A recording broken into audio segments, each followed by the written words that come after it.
नमस्कार, आज आपण चीक म्हणजेच खरवस याबद्दल माहिती पाहणार आहोत।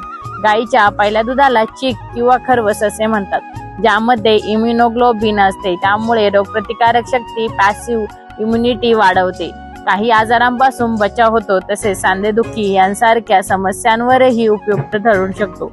आज आपण गाईच्या चिकाचे फायदे पाहणार आहोत। गाईच्या चिकात इम्युनोग्लोबिन नावाचे घटक असतात, जे रोगप्रतिकारक शक्ती वाढवते आणि शरीराला आजारांपासून वाचवते। गाईच्या चिकाला दुखवलेल्या जागी लावल्यास सांधेदुखी कमी होण्यास मदत होते। गाईचा चीक औषध म्हणून किंवा खरवस तयार करण्यासाठी वापरला जातो। खरवस उष्ण असल्याने हिवाळ्यात त्याचे सेवन आरोग्यासाठी फायद्याचे मानले जाते। गाईच्या दुधात कॅल्शियम भरपूर असते, त्यामुळे हाडे दात मजबूत होतात। गाईच्या दुधात प्रथिने, जीवनसत्वे, खनिजांचे प्रमाण जास्त असल्याने शरीरासाठी आवश्यक पोषक तत्वे पुरवते। गाईचा चीक विषाणूजन्य आजारांवर उपाय म्हणून उपयोगी ठरतो। असा हा गाईचा चीक आमच्याकडे उपलब्ध असून आपणास हवा असल्यास खाली दिलेल्या नंबरवर कॉल करा। आमचा नंबर आहे 9552595105।